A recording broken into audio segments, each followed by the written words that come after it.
Ang kwentong ito ay hango sa totoong buhay. Mula ito sa isa nating kabayan na itago na lang natin sa pangalang Arwin. Taong 1980, Catanduanes. Nagbuntong hininga si Arwin bago binuksan ang selyong kahon na nakuha sa lumang kaban ng yumaong ninuno. Habang dahan-dahang tinitignan ng laman, unti-unti namang bumibigat ang damdamin sa kadailanang nakapaloob ang sanhi ng kamatayan ng dalawang lolo. Nagmula sa angkan ng mga antingero. Maliban pa dito, meron silang selyo na iniingatan, isang mataas na uri ng selyo. Sa dinami-rami pinagpala silang makuha ang dalawa na ngayon ay iniingatan para sa mga magtatangka. Kaso nga lang, merong kaakibat na panganib ang pagiging tagapagpangalaga nito. Nasaksihan niya ang kamatayan ng sariling lolo, ama ng ina, at ang kapatid nito.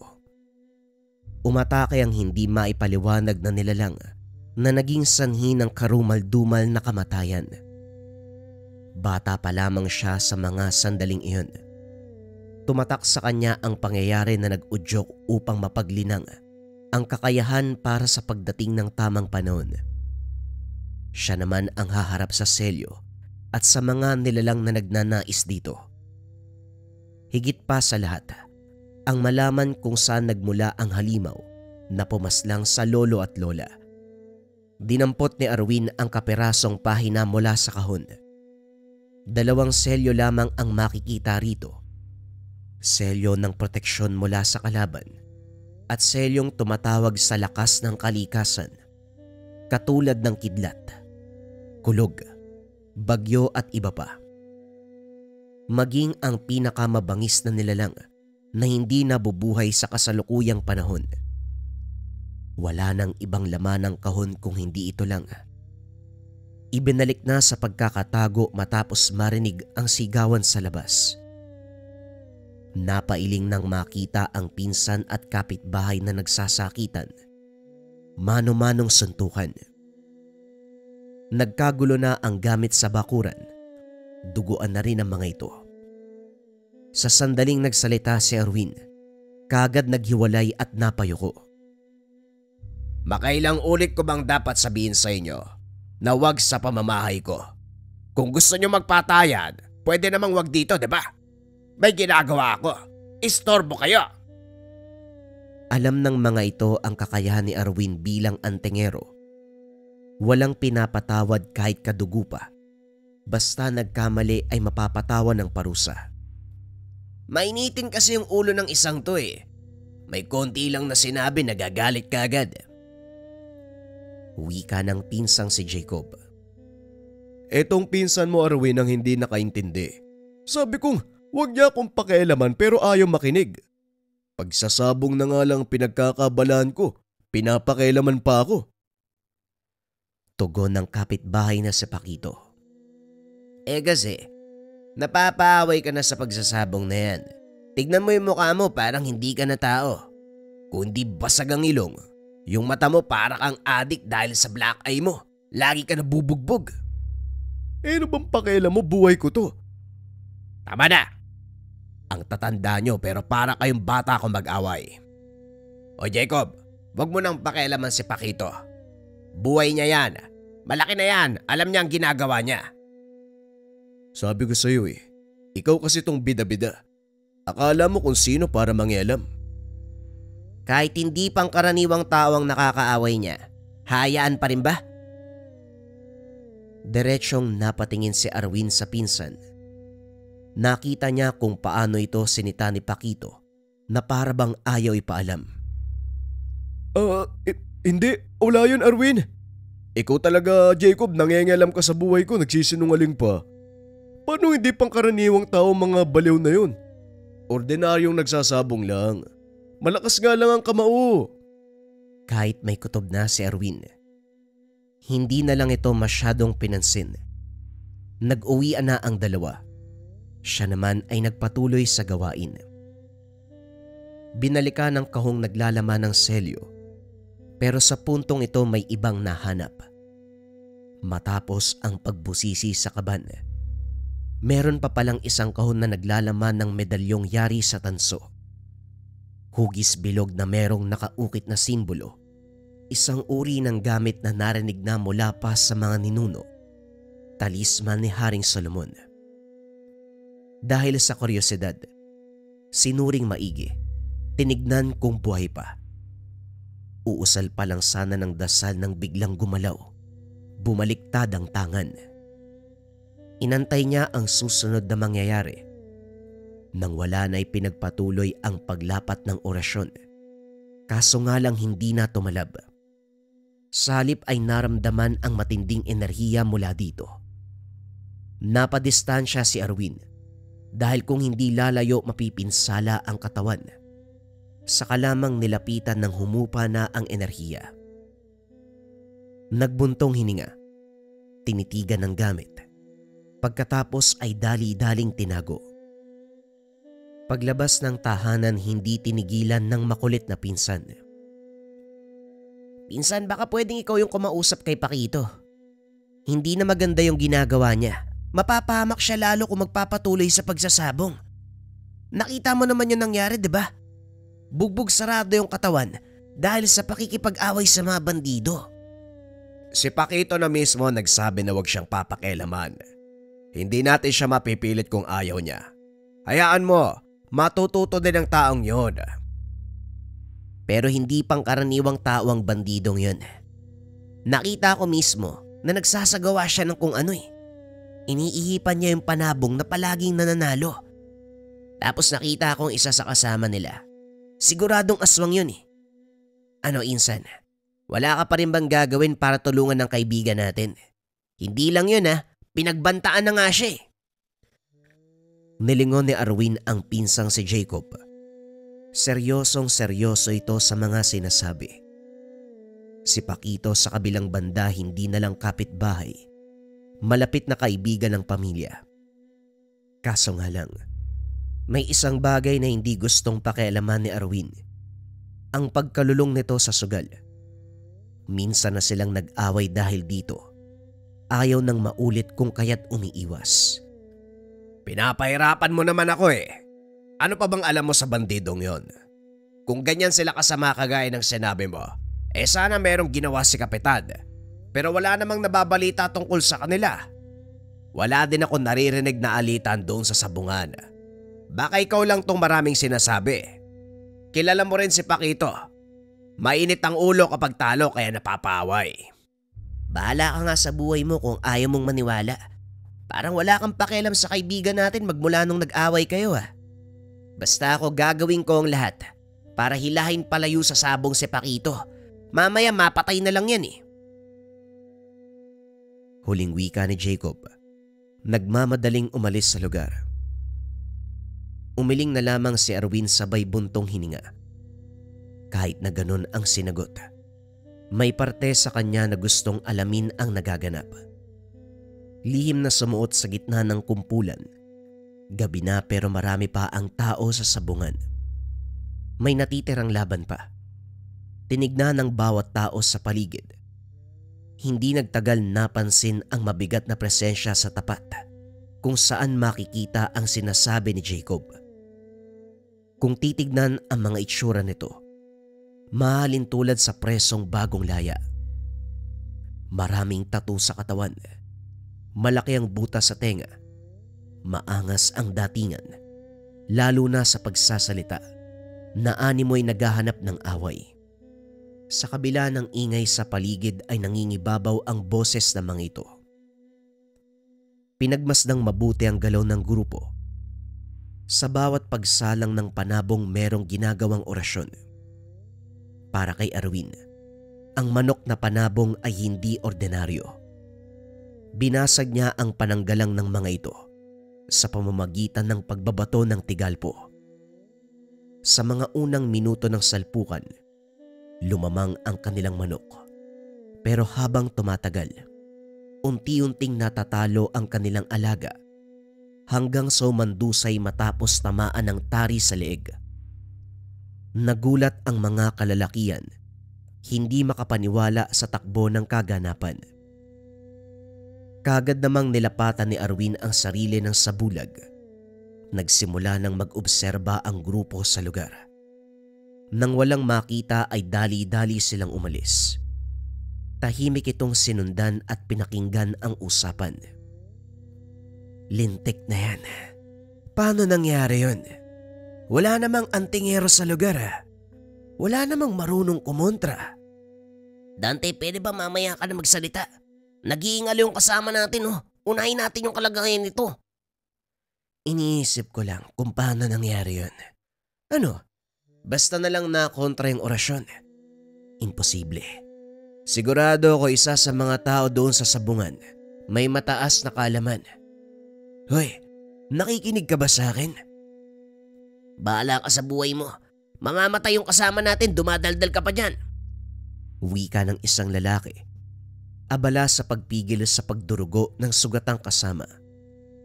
Ito ang nagbalat kayong manok na panabong na sumalang sa laban kanina. Nadali sa tari ng kalaban at ngayon nag-iingalo. Hindi nagtagal, binawian ng buhay. Umalis ang mga ito bitbit ang bangkay ng kasama. Hindi na sinundan dahil palabas na sila ng lugar. Pagbalik ng tahanan, nagsasagutan na naman si Jacob at Paquito. May pinag-uusapan ng dalawa, subalit magkaiba ang paniniwala. Si Mang Greg na mismo nagsabi, handa siyang magbigay ng 1,000 para sa taong makakahanap ng yaman niya. Malaking pera yun, naayawan mo pa. Ay sus, wala ka lang pang sugal. Kaya kung ano-anong gimmick yung pinapasok mo. Paano magkakaroon ng yaman ng matandang yun? Wala naman siyang trabaho. Hindi rin karangyaan ng estado sa buhay. Puro nga lang utang ng lambanog eh. Alam mo ikaw, ang dali mong mapaniwala basta usaping pera. Kung ayaw mong sumama ay diwag. Ikaw na nga tong tutulungan magkapera, ayaw mo pa. Bago pa tuluyang makaalis si Paquito, kinausap na siya ni Arwin. Hindi man maayos ang relasyon ng dalawa. Nagkasundo naman sa pagkakataong ito, lalo na't pareho ng interes pagdating sa paghahanap ng tagong yaman. Pinunta nila si Mang Greg, humingi ng detalyadong impormasyon. Nangako ito na magbibigay ng malaking halaga kapag nakuha ang yaman. Pero hindi ito mahalaga para kay Arwin. Lingid sa kaalaman ng lahat, meron siyang sariling plano. Hindi ko alam kung maniniwala kayo sa sasabihin ko. Nung nabubuhay pa ang ama ko, usap-usapan sa mga China tsuhin na tinangay nito ang yaman ng angkan at tinago sa mansyon. Ang kaso, walang nakakaalam kung saan banda nakalagay. Iba kasi ang ugali ng ama ko eh. Hindi makasundo ang kahit sino. Sumalangit tawa ang kanyang kaluluwa. Handa naman kayo magpunta ng pulo at galugarin ng mansyon. 3 kayo, kaya posibleng mapabilis ang paghahanap. Wala po problema yun lang pala eh. Basta sigurado na pag-usapan nating halaga. Matapos ng tahanan ay naghanda na ang dalawa. Bumalik sa tahanan si Arwin para kumuha ng gamit. Binalot ng tela ang paboritong balaraw. Nagtungo sa altar kung saan naroon ang libretang naglalaman ng buhay na salita. Kaso nga lang, ibang bagay ang sumagi sa isipan. Nagtungo sa tagong silid. Muling binuksan ng kaban. Kinuha ang selyo at talisman. Nakarating sa pulo gamit ang bangkang pagmamay-ari ni Mang Greg. Madaling araw nang dumaong. Gabi na nang nagsimulang maglayag. Bumungad ang katahimikan ng isla. Sa baybayin palang matatanaw na ang mansyon dahil sa tayog at laki. Lumakad sila kaagad upang makarating sa mismong bahay. Naunang pumasok si Jacob at Paquito. Samantalang tumingin muna sa paligid si Arwin. Madilim pa ng mga sandaling ito, pero may sapat na ilaw para maaninag ang mga bagay-bagay. Isa na rito ang anino ng taong sumilip sa likuran ng puno na kaagad ding nawala. Kakaiba ang pakiramdam kung kaya't sinundan. Habang humahakbang ay siya namang unti-unting pag-alingasaw ng nakakasulasok na amoy na sinundan ng pagtunog ng nakakakilabot na ingay. Nakikita niya ang tao, hindi nga lang gaanong mamukaan dahil sa kadilimang bumabalot. Binilisan ng paglalakad pero nahinto ng makaapak ng kumunoy. Naalerto dahil unti-unting lumulubog. Dali-daling kinapa sa bulsa ang kapirasong pahina at sinimulang usalin ang orasyon ng selyo. Hindi nagtagal. Unti-unti siyang umaangat na para bang merong humihila sa kanya. Nakawala si Arwin pero hindi na mahagilap ang sinundang tao. Nang marinig ang boses ni Jacob at Paquito, bumalik na siya sa mansyon. Oh, anong nangyari sa'yo? Bakit sobrang dumi mo? Baho mo pa. Sigurado ako may nakita kang tao. Hindi mo man narinig yung sinabi sa atin? Maraming kababalagan dito. Ang unang bubungad sa'yo yung anino. Magpapakita tapos kapag sinundan mo malalaglag ka sa kumunoy. Pero anong ginawa mo? Mahirap makawala dun ah. Mabuti hindi ka nilamon ng lupa. Hindi na mahalaga yon. Anong nakita niyo sa loob? May nahanap ba kayo? Wala pa. Pero parang mahihirapan tayo maghanap, masyadong malaki ang lugar. 3 palapag tapos meron pa sa ilalim. Saan tayo mauuna? Merong minarkahan si Mang Greg dito sa mapa. Malamang dyan tinatago madalas yung mga kayamanan. May mga dala akong gamit dito kung kakailanganin nating magbungkal. May mga flashlight din. Tag-iisa tayo. Tara, pumasok na nung masimulan. Dumiretso sa pinakailalim ang tatlo. Kanya-kanya sa pagtingin sa paligid. Habang abala sa paghalungkat sina Jacob at Paquito, iba ang ginawa ni Arwin. Pinagana ang talisman. Sinubukang hanapin ang kayamanan sa bisa nito. Subalit walang nangyari. Dismayadong ibinalik sa bulsa dahil kung tutuusin hindi pa naaaral ang gamit. Sinubukan lamang sa pag-aakalang mapapagana kagad kagaya ng ibang hawak na tangan. Hindi aswang o nilalang ang hinahanap natin para gamitan mo ng orasyon o kung anong gamit mo. Insa naman, parang ngayon lang pinanganak. Doon ka sa kwartong yun o, tignan mo. Tignan mo kung anong laman. Dito muna ako. Naroon si Paquito sa kabila eh. Nilapitan ni Arwin ang kwartong sinasabi ng pinsan. Hindi kagad nabuksan. Ginamitan pa ng puwersa. Inilawan ng dalang flashlight ang loob. Sa unang tingin, puro nakatambak na antigo at sira-sirang kagamitan. Pero dahil sa kakayahan ni Arwin, nagilap ang nagtatagong nilalang. Sa sobrang bilis ng galaw ay hindi nakailag. Tumilapon si Arwin. Gulat naman na napalingon si Jacob at Paquito. Hindi na rin nakakilos nang makita ang nilalang. May hahalin tulad sa katawan ng tao pero sobrang payat. Mahaba ang bias at braso. Halos bungo na lamang ang muka. Nanlilisik ang mga mata. Diretso sa pag-atake. Ibinalibag si Jacob at Paquito. Pagkatapos ay muling sumugod kay Arwin. Umangil ng napakalakas. Batay sa itsura nito ay gustong patayin ang antinghero. Sa kabilang banda, aminado si Arwin na nahirapang gumante ng atake dahil sa bilis ng galaw. Matyaga siyang nag-intay ng pagkakataon hanggang sa makakuha ng buwelo. Sa puntong ito, itinarak ang balaraw sa mismong ulo ng nilalang. Sa kabila ng paghiyaw, nagtataka siya dahil kakaibang enerhiya ang nananalaytay sa katawan. Bagay na ngayon palang naranasan. Napansin na lang din ang pagbulagta ng halimaw. Insan, ayos ka lang ba? Ikaw yung pinuntirya ng nilalang ha? Natural ang tingero yung pinsan mo. Kaya siya ang unang papatay ng nilalang. Manahimik ka nga dyan. Hambalusing kita eh. Tama na. Sinugod na nga tayo. Nag-aaway pa kayong dalawa. Maging alerto kayo. Hindi natin alam kung ano pang meron dito sa lugar. Nagpunta sa unang palapag. Naging maingat sa bawat kilos. Si Arwin sa kabilang banda napatitig sa tangang talisman. Alam niya ang bisa ng selyo dahil minsan na itong nabuksan. Pero ang talisman, ito pa lang ang unang pagkakataon. Wala ring nabanggit ang mga ninuno kung paanong gumana ang gamit. Napahugot na lamang ng hininga at saka ibinalik ang atensyon sa pagtulong sa mga kasama. Nilibot nila ang buong mansyon. Bawat sulok ay nahalungkat. Bawat palapag ay nasuri. Maging ang dingding, sahig, bubong, lahat-lahat pero walang nakita.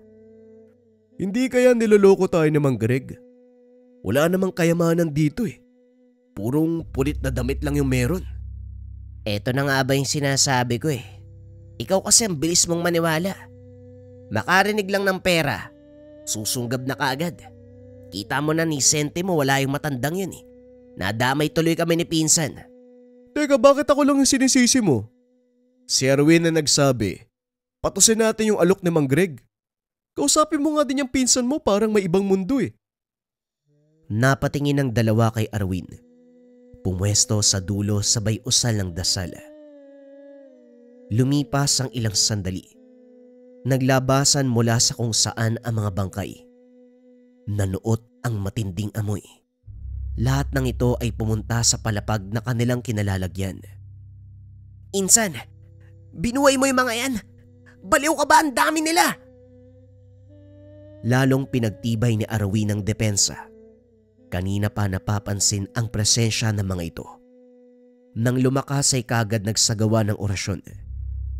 Sa puntong ito, hindi lang ang natutunang dasal ang ginamit, kundi ang bisa ng talisman. Hindi makalapit ang mga nilalang dahil sa pananggalang. Nanatiling nakadistansya ilang metro mula sa kanila. Mga amaranig, marunong kayo makipaglaban, hindi ba? Kung gusto nyong mabuhay, kailangang kumilos tayong lahat. Habang naghahanda sa posibleng pagsugod, napansin ni Arwin si Mang Greg sa may hagdanan. Nakangisi ito habang nakatitig sa kanya. Dahan-dahang lumapit, ni hindi man lang natakot sa nakapalibot na nilalang. Talagang nasa dugo niyo ang pagiging mangmang. Katulad ng lolo niyo, naisahan ko rin. Dito sa lugar na ito binawian ng buhay ang mga yon. Ito rin ang magiging hantungan niyo. Anong ibig mong sabihin, Mang Greg? Walang kayamanan dito? Niloloko mo kami? Sandali, bakit hindi ka inaatake ng mga limaw na yan? Kasabot ka no? Totoo nga ang usap-usapan, may lahi kang demonyo. Muling nagkarga ng orasyon si Arwin. Dito na lumabas ang tunay na itsura ng matanda. Akala mo ba hindi ko alam ang lihim mong plano, Arwin? Gusto mong alamin ko anong dahilan ng kamatayan ng mga ninuno mo? Kung saan nagmula ang nilalang na tumapos sa kanila nung araw. Maging ang tinatago niyong mga gamit ay gusto mong subukan. Sino ka ba talaga? Paano mong nalaman ang lahat ng ito? Ngumiti lamang ang matanda. Nagbigay ng hudyat sa mga nilalang. Sa isang kumpas ng kamay, nawasak ang pananggalang sa paligid, dahilan para matagumpay na umatake. Alisto silang nakipaglaban. Naging mano-mano ang unang bahagi ng pagtutuos. Siniguradong maunahan ang kalaban bago pa makagat ang isa sa kanila. Balaraw ang gamit ni Arwin. Sa bawat paglatay sa balat ng kalaban, kagad bumabagsak. Hindi nagtagal, kalahati na ang naitumba niya. Pinsan, tumatakas si Mang Greg. Habulin mo! Sa kalagitnaan ng kagubatan nagpang-abot ang dalawa. Nasa tabi nito ang nilalang na sinundan kanina dahilan para mahulog siya sa kumunoy. Naobserbahan ko na ang tagpong ito mula pa sa nakaraan. Ganyan din ang ginawa ng lolo mo eh. Kung tumitig sa akin akala mo malakas, sa uli namatay din naman. Alam ko na walang kayamanan sa lugar na ito. At alam ko rin na hindi mo pagmamay-ari ang lugar. Sinakyan ko lang dahil nabanggit sa akin ni Lolo ang tungkol sa lugar na ito. Hindi mo ako mauutakan, iho. Hindi mo ako masisindak sa mga ganyan mo. Hindi naman kita kailangan sindakin eh. Isa lang ang gusto kong mangyari. Hustisya para sa mga pinatay mo. Maigpit na hinawakan ni Arwin ang balaraw. Pinagtawanan siya ng matanda. Sumenyas pa ito sa paligid. Ilang sandali lumitaw ang mga bandidong nakaalitan ni Paquito sa sabong kasama ang isa pang nilalang. Inutusan nito ni Mang Greg na sumugod. Alertong sinalubong ni Arwin ang mga ito. Magpapalit pa sana ng anyo, kaso bumauna sa katawan ng patalim. Paulit-ulit na sinaksak hanggang sa isa-isang nagbagsakan. Nakita niya kung paanong nadismaya ang matanda sa sariling tauhan. Malakas ang enerhiyang taglay mo, pero pulpo lang nasasakupan. Wala ka bang ibang iharap sa akin na mas matapang? Yung kayang tumagal ng ilang oras para naman maging masaya ang laban. Umusal ng mga kataga si Mang Greg. Umihipang malakas na hangin kasabay ng pagbigat ng pakiramdam. Unti-unti itong nagpalit ng anyo. Mula sa pagiging normal na tao, naging nilalang. May lumitaw na pakpak sa likuran. Ang ulo ay may hahalin tulad sa kambing na may mahahaba't matutulis na sungay. Bagyang lumaki ang katawan. Sobrang itim ng balat. Nanlilisik ang mga mata. Sa likuran nito, may naaninag na anino na anghel ng kamatayan. Maganda rin na napunta ka sa lugar na ito. Kahit papano, nasagot na mga katanungan mo. Inilabas ni Arwin ang selyo. Ginamit ang unang simbolo para sa pananggalang at proteksyon. Sunod ay ang pagbuhay sa nilalang na kung tawagin ay Samira. Nilalang na may hahalin tulad sa isang uod pero kayang palakihin at pahabain ang sarili. May taglay itong kapangyarihan na kayang wasakin o putulin ang pinakamatibay na bagay kahit ang katawan ng tao. Palihim ito kung kumilos. Nang matapos ang orasyon, binalingan ng pansin ni Arwin si Mang Greg na hindi makapaniwala sa kaharap na nilalang. Ang Samir ni Haling Solomon. Marahil natakot ang mga nauna sa akin na gamitin ang selyo para labanan ka. Ang tanging alam nila, itago at protektahan ito. Pero hindi ako. Inaral ko ang lahat patungkol dito para mapaghandaan ang pagkakataon na to. Hindi na sumagot pa si Mang Greg. Dali-dali siyang sumugod. Pero sa puntong ito hindi hinayaan ng Samir na makalapit. Sinalubong at pinuluputan. Hindi magkamayaw sa pagsigaw ang matanda dahil nawalan ng bisa ang kanyang kakayahan. Unti-unting dinurog ng nilalang ang katawan nito. Habang humiigpit ang pagkapulupot, lumapit na rin si Arwin. Tinapunan ng tingin sa huling pagkakataon at saka walang pagdadalawang isip na itinarak ang balaraw sa ulo. Dali-daling lumayo si Arwin. Hindi nagtagal ay sumabog ang katawan ni Mang Greg. Nagkalat sa buong dako ang pira-pirasong katawan hanggang sa unti-unti itong nalusaw at humalo sa hangin. Matapos ang kaganapan ay dali-dali silang umalis sa lugar. Walang imik na umuwi ng tahanan. Nag-alay ng dasal si Arwin sa selyo at talisman. Pagkatapos ay maingat na binalik sa lagayan. Napagpa siyang itago upang galangin ang pagiging sagrado.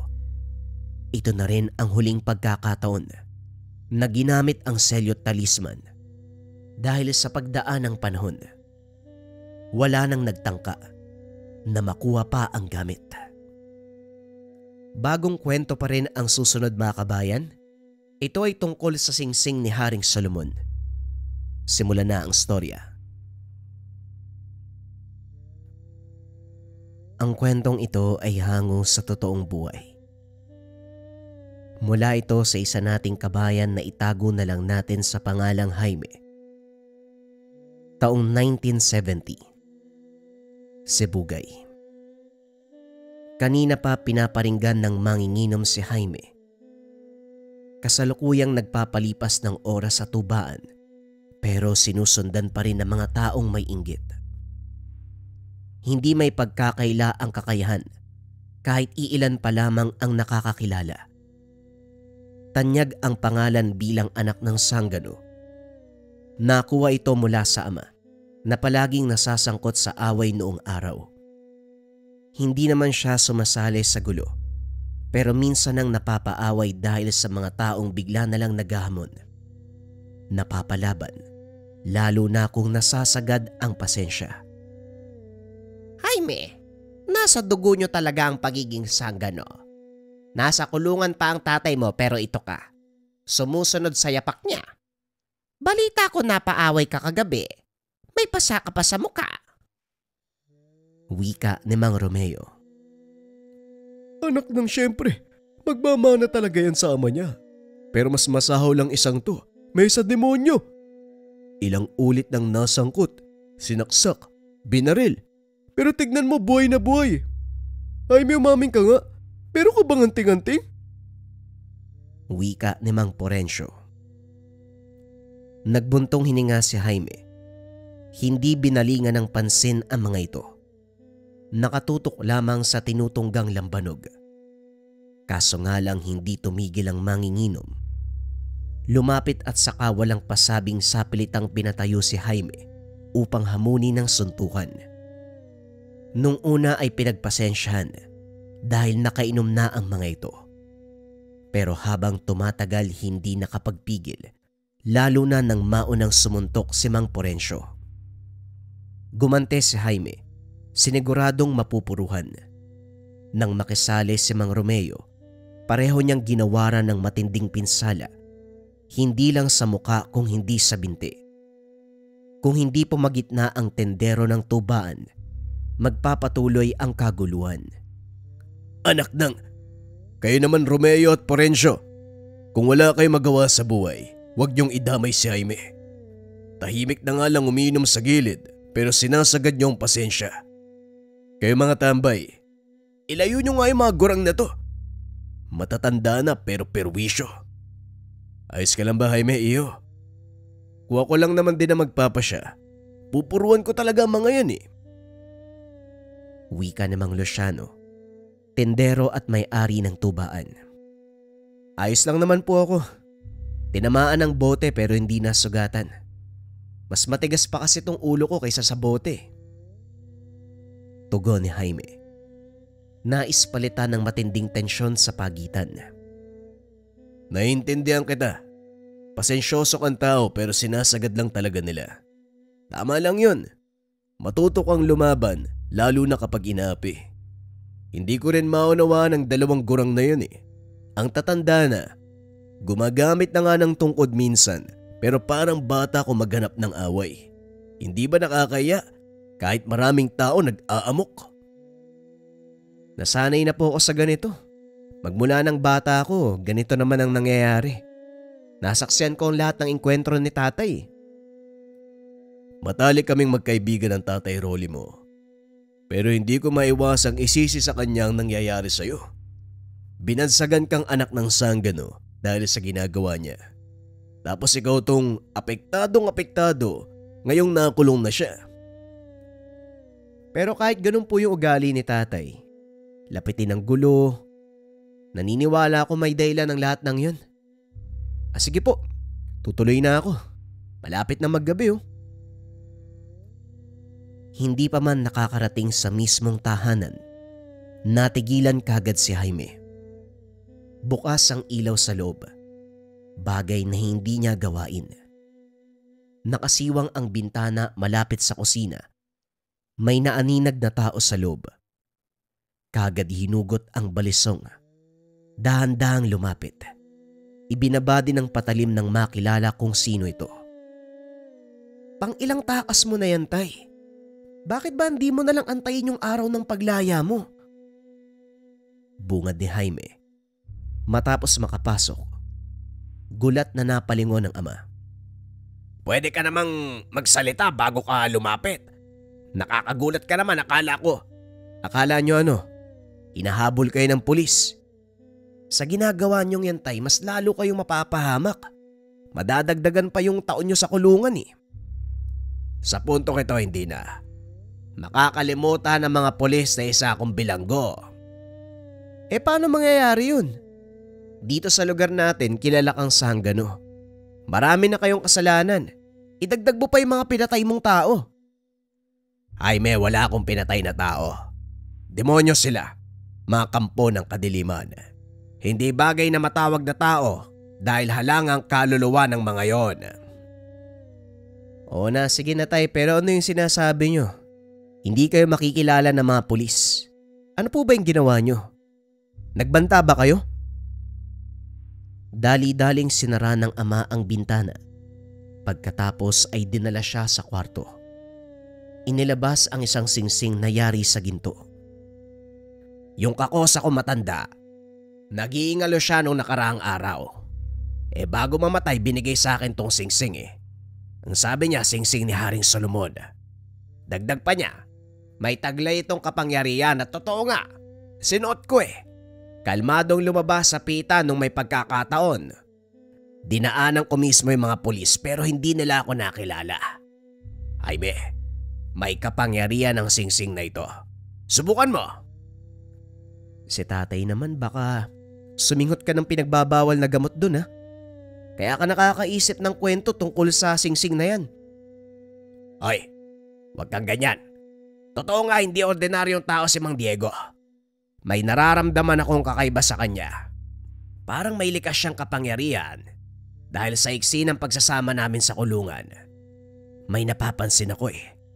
Bukod sa palaging sumasambit ng Latin, dasal yata yun eh. May kababalaghan ding ginagawa. Napansin ko nga nung huli siyang lumabas ng piitan. Walang nakapansin. Walang nakaalala sa mga oras na nawala siya. Akala ko nga tumakas pa pero biglang bumalik. Hindi ko lang maintindihan kung bakit sa akin binigay ang singsig. Ikaw kaya ang gumamit nito? Napatitig si Jaime Sama. Ilang sandaling natahimik. Tatay naman, bakit ako? Malay ko kung nung meron sa singsing na yan, mamaya mapahamak pa ako eh. Itapon mo na lang yan.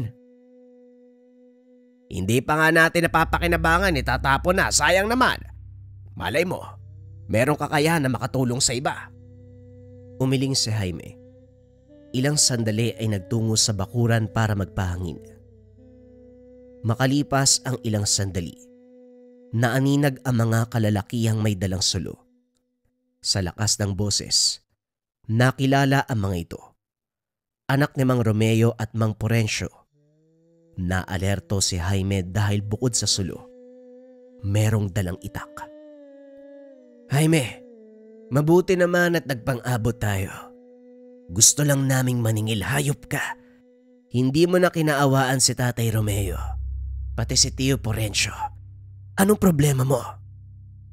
Wika ni Narding, anak ni Mang Romeo. Si tatay na may iniindang sakit pinatulan mo pa.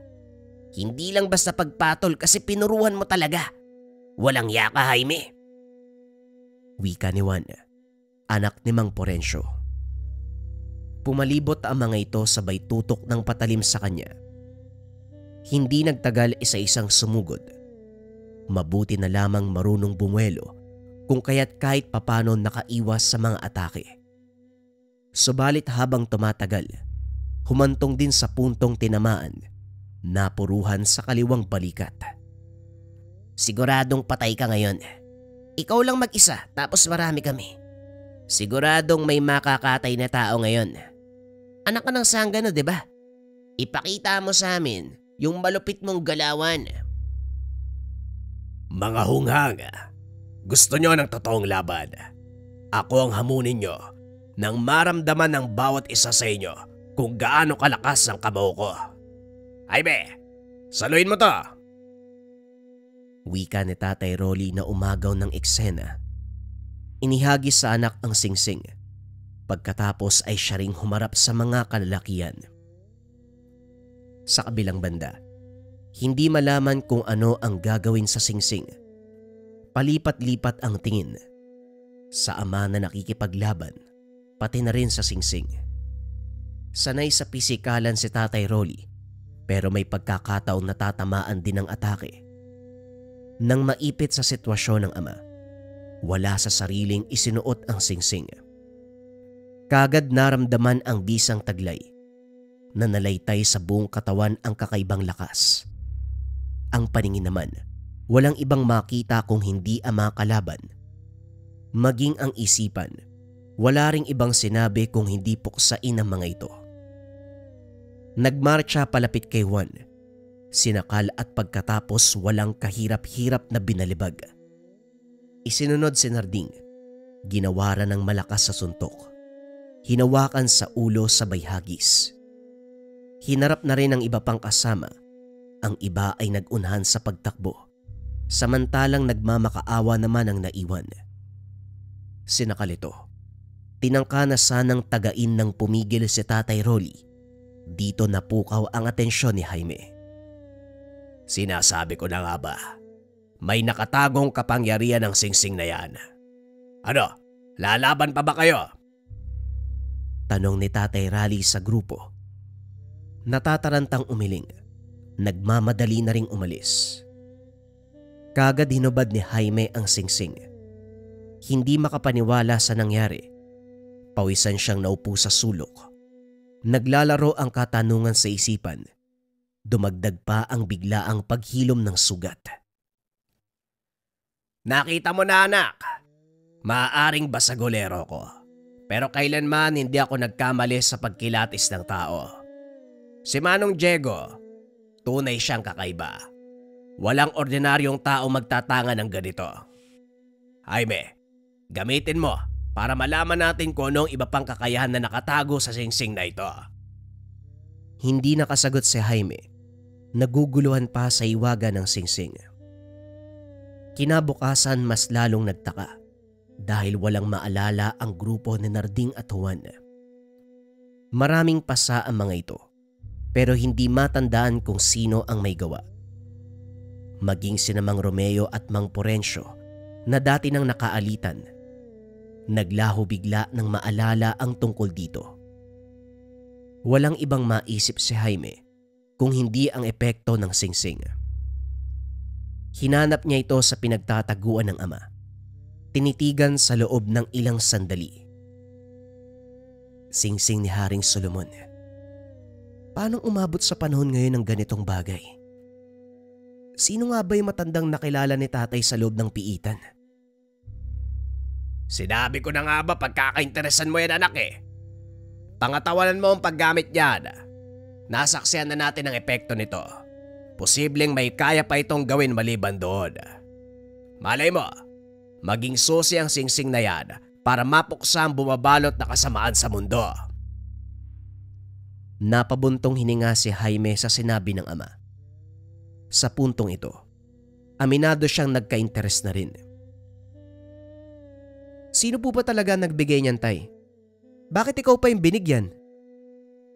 Nagpakilala siya sa pangalang Manong Diego. Isang araw naghingalo siya. Lumapit ako para aluin tapos ibinigay sa akin ng Singsing. Sa mismong mga kamay ko binawian siya ng buhay. At ang huling salitang binulong niya, ingatan ng Singsing. Jaime, hindi ako pwede sa ganitong bagay dahil sa edad ko. Ang mas karapat dapat dito ay ikaw. Binigyan ng oras ni Tatay Rolly ang anak na makapag-isip. Hinayaan niya itong unawain, pagtagpi-tagpiin ang mga pangyayari. Nang makabuo ng pasya, lakas loob na hiniling ang Singsing. Walang alinlangan na ipinagkaloob sa kanya. Magmula sa araw na nasa pangalaga ni Jaime ang Singsing, pakiramdam niya anumang oras, sasabog ang katawan sa lakas na nagmumula dito. Para bang pumapasok sa kanyang kalooban ang enerhiya.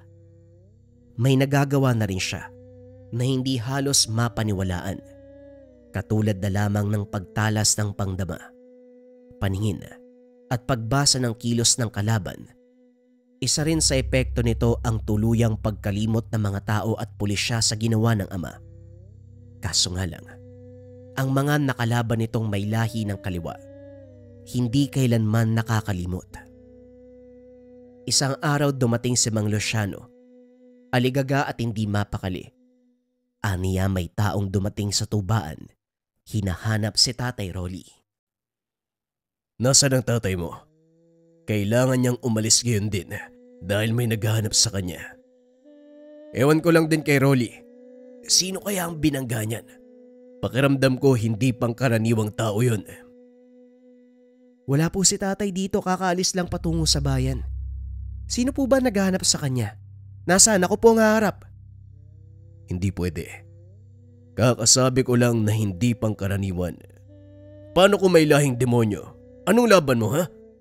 Saan banda sa bayan nagpunta ang tatay mo? Pupuntahan ko. Papalisin ko muna para makaiwas sa gulo.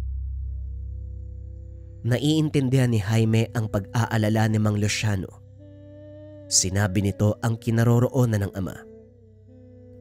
Walang pagdadalawang isip na nagtungo ng bayan ang matanda. Siya naman, lakas loob na nagpunta ng tubaan upang alamin kung sino ang naghahanap kay Tatay Rolly. Pagkarating sa lugar wala nang naabutan, pero hindi nakaligtas sa kanya ang presensya na naiwan sa lugar. Inilapat ang kamay sa lupa. Dito naramdaman ang presensya ng hukluban. Nagtanong kung merong nakakita pero parehong umiling. Tila natatakot na umamin. Hindi na lang din nangulit si Jaime.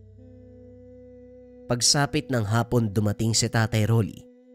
Hinatid ito ni Mang Luciano na aligaga pa rin. Nangangamba sa mangyayari sa kaibigan. Mang Luciano, kalma lang po. Nakaalis na po sa lugar yung taong naghahanap kay tatay pero... Hindi na ituloy ni Jaime ang sasabihin nang mapansin ang panghihina ng ama. Namumutla, paulit-ulit na umubo hanggang sa may kasama ng tugo. O paano ka? Napagod ka ba sa kakalakad? Sabi ko naman sa'yo, sumakay na tayo pero mapilit ka eh. Yan tuloy. Sayang sa pera. Ang mahal ng singil doon sa bayan hanggang dito. Ayos lang ako, magpapahinga lang ako sandali. Wika ni Tatay Rolly. Pumasok na ito ng kwarto para makapagpahinga. Nanatili sa tahanan si Mang Luciano. Hindi maiwanan ng kaibigan dahil sa pag-aalala. Kahit sinabihan ni Jaime na siya na ang bahala sama. Hinayaan na lamang dahil wala namang masama. Sadyang pinapahalagahan ang pagkakaibigan. Sa paglipas ng mga araw walang banta sa paligid. Tuloy din ang pag-akyat ng pamumuhay nila Jaime. Habang tumatagal, napapadalas ang panghihina ng katawan ni Tatay Rolly. Sinasama nito ni Mang Luciano sa pagamutan upang magpatingin sa espesyalista. Batay sa resulta walang komplikasyon, sadyang kulang sa pahinga. Nagtataka dahil kung tutuusin palaging tulog ang matanda. Pero dahil doktor na mismo ang nagsabi ay pinaniwalaan nila. Ipinagpaliban ang pagpapagawa ng gawaing bahay. Hindi pinalabas kahit hiniling na maglakad lang sa kalapit na sityo. Bumibisita rin si Mang Luciano para tumulong. Lumipas sa mga buwan. Tuluyang nawala ang lakas si Tatay Rolly. Ang mga binti biglang naparalisa sa hindi malamang dahilan. Hindi na rin mapakonsulta sa doktor dahil sa kakulangan ng pera. Inilapit sa manggagamot. Dito na pag-alaman ng sanhi ng biglaang pagbagsak ng kalusugan.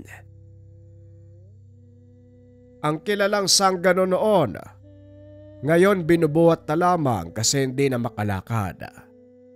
Ang biglaan mong paghihina, hindi dahil dinapuan ng sakit, hindi rin dahil sa katandaan, kundi dahil may taong humiling na magkaganito ka. Wika ni Mang Ganoy.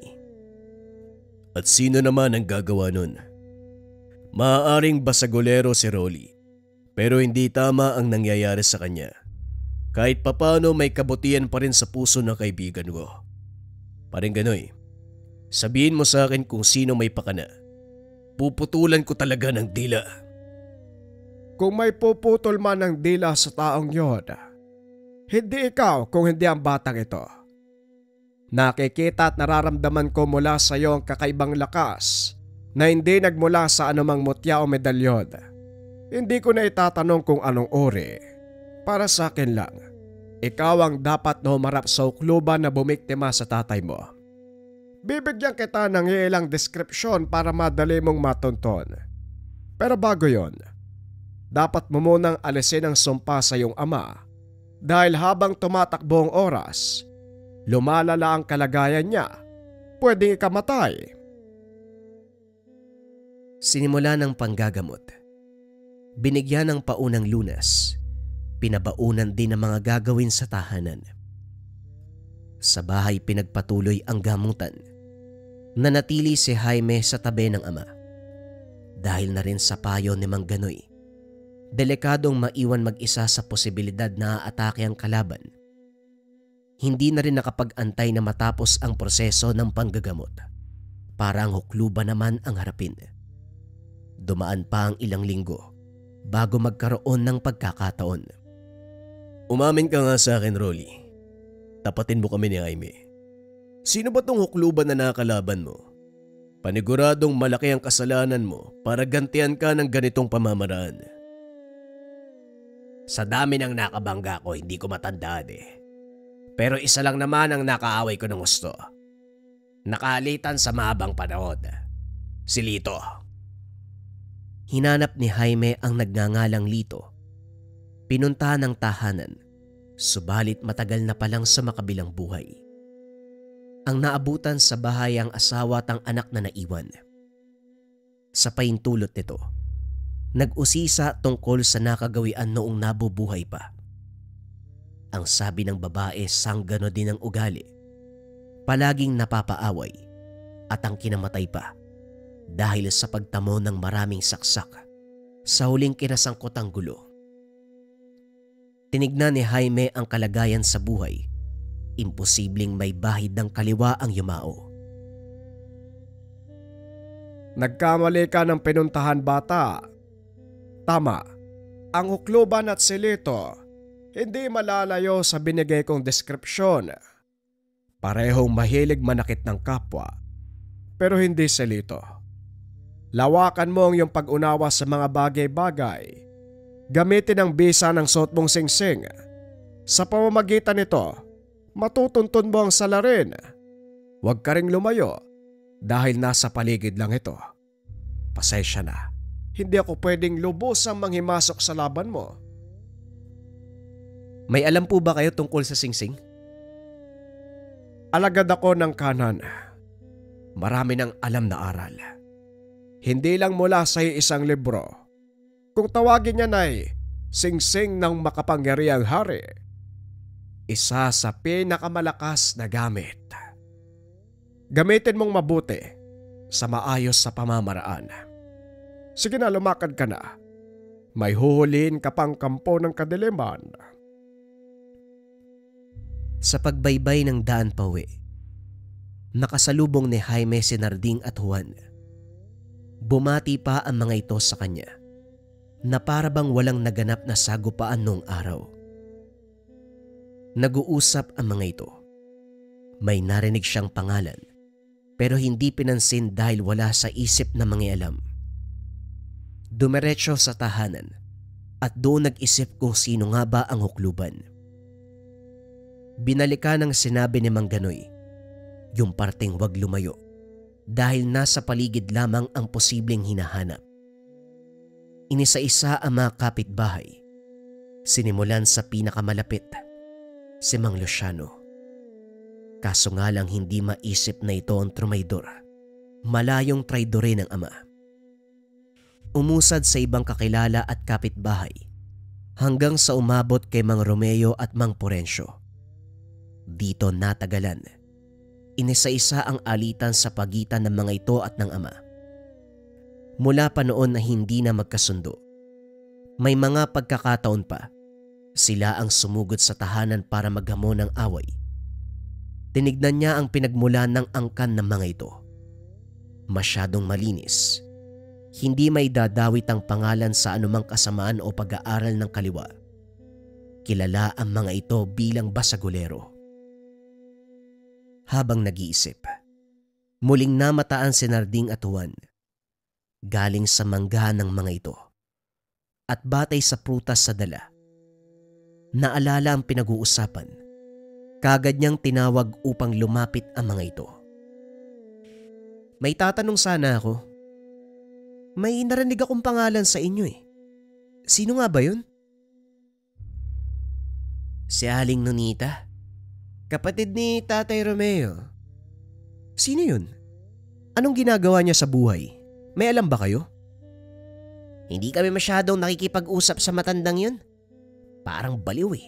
Hindi normal. Sa pinuntahan niyang probinsya maraming napatay. Paanong maraming napatay? At saka bakit mo nasabing hindi pangkaraniwan? Anong klaseng tao ba yun? Hindi ko matanda ng eksaktong tawag. Pero para siyang mangkukulam. Tinuturo niya yung biktima eh. Tapos, malala yung epekto na nangyayari.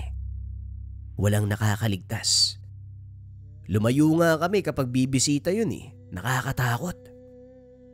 Ganun ba? O sige, maraming salamat ah. Napabuntong hininga si Jaime. Nararamdaman ang pagiging aktibo ng singsing. Sa paywatig na ito, nakilala kung sino ang hukluban na humamak sama. Naalala ang araw kung kailan sinabi ni Mang Luciano na may naghahanap dito. Pinalipas pa ang mga araw. Nangolekta muna ng sapat na impormasyon, lalo na sa pag-alam sa eksaktong lugar na kinalalagyan nito. Tumulong naman si Narding at Juan. Palihim na ginawa upang hindi matunugan ni Mang Romeo at Mang Porencio. Dahil habang tumatagal, unti-unting naaalala ang tungkol kay Tatay Rolly at Jaime. Jaime! Sira ulo kang bata ka. Sinubukan pa kaming gamitan ng orasyon para makalimutan ang ginawa ng tatay mo. Bata, pasensya ka na. Pero mas mabilis ang kaibigan namin. Nakontra ka agad. Nasaan ang magaling mong ama? Ilabas mo siya. Mga siraulo, gibayin niyo man ang pamamahay ko. Hindi niyo ako kakayanin. Kaya kung ako sa inyo magsiuwi na kayo. Kapag hindi kayo natansya ni Jaime, siguradong paglalamayan kayo. Huwag kayong papakasigurado. Kamao lang ang malakas sa inyo. Pero hindi niyo kaya ang kasama namin. Sinuwerte ka lang, Lori. Nakatawag kayo ng manggagamot eh. Kung hindi, malamang pinaglalamayan ka na ngayon. Wika ni Mang Porencio. Humagalpak sa tawa ang mga ito. Pero tumigil nang magsalita si Jaime. Kasama, yung hukluban na kapatid mo sa ina, Mang Romeo. Nasaan siya ngayon? Papuntahin mo dito para makapagtus kami. Tignan natin kung kaninong salita ang kakainin nyo. Masyado ko'y mayabang eh. Ang lakas ng loob mo ah. O sige, walang problema. Tinawag si Aling Nonita. Walang pag-aalangang humarap. Taas noo at masyadong kampante. Nasa dugo nyo talaga ang pagiging mayabang. Hambog. Walang kinakatakutan kahit alam na wala namang laban. Ikaw pa lang ng biktima sa akin. Nagsumbong yata ang mga gurang sa'yo. Dumistansya ang dalawang matanda. Kumpiyansang kumpiyansa. Pumwesto ang matandang hukluban sa harapan ni Jaime at Tatay Rolly. Naganda sa pag-atake. Tay, ibalato mo na sa akin ang isang yan. Ikinumpas ng hukluban ang kamay. Itinuro ang direksyon ng kinalalagyan ni Tatay Rolly. Kaagad humarang si Jaime para protektahan ang ama. Sinalo ang sumpa. Muling ibinato pabalik sa matanda. Nagulat pa ito at mas lalong hindi makapaniwala nang mismong sa sarili tumalab ang binitawan. Sumikip ang dibdib, kasabay ng unti-unting panghihina. Wala pa akong ginagawa pero parang sumusuko ka na. Tumayo ka muna dyan. Akala ko ba malakas ka? Alam ni Jaime ang nangyayari. Wala siya masyadong ginawa dahil ang bisa ng singsing ang kumilos. Muling tumayo ang hukluban. Sunod-sunod na nagbitaw ng sumpa pero ganun pa rin. Bumabalik sa kanya ang lahat. Hanggang sa dumating ang punto, nangisay na lamang. Makalipas ang ilang sandali, nagmistulang bato sa paninigas. Nanginig sina Mang Romeo at Mang Porencio, hindi makapaniwala sa naging takbo ng pangyayari. Kumaripas ng takbo ang mga ito pero huli na. Naabutan ng bisa ng singsing. Unti-unting nawala sa sariling isipan. Hoy, bumalik kayo rito. May nakalimutan kayong bitbitin. Pagkatapos isabak tong hukluban, iiwan ang bangkay. Ay nako, kami pa yata magliligpit nito Hindi na po kailangan, tay. Tatawagin ko lang si Narding at Juan. Napasailalim sila sa kapangyarihan ng singsing. Kaya ako naman ang sasabihin ko, susunod lang ang mga yan. Si Narding at Juan ang nagligpit sa bangkay. Sila rin ang bahalang gumawa ng kwento kung paanong namatay ang matandang hukluban para sa mga taong magtatanong. Matapos ang kaganapan, tuluyang niyakap ni Jaime ang paggamit ng singsing. Lumapit kay Mang Ganoy upang magpagabay sa pag-aaral. Buong atensyon at oras ang binuhos para matutunan ang lahat. Dahil sa dedikasyon sa larangan, tumagal ng ilang taon ang pagsasanay. Naging magkatuwang pa sila sa panggagamot, lalo na sa pagkakataong may nakakalabang mambabarang, manggagaway, iba't ibang nilalang at engkanto. Sangga naman kung tignan ng pamilya noon. Tuluyan itong nagbago nang yakapin niya ang lakas ng singsing. Kinalimutan ang masasamang salita na binibitawan sa kanila. Kahit ang layunin ni Tatay Rolly at Jaime ay tumulong, ang pinaparusahan lamang ay ang masasamang tao. Iba ang tingin ng tao sa kanila.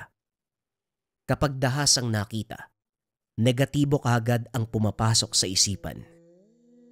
Lahat ng ito ay kinalimutan ni Jaime. Pinanindigan ang binigay na tungkulin sa kanya. Ito ay tumulong sa kapwa gamit ang kapangyarihan na ibinigay sa kanya.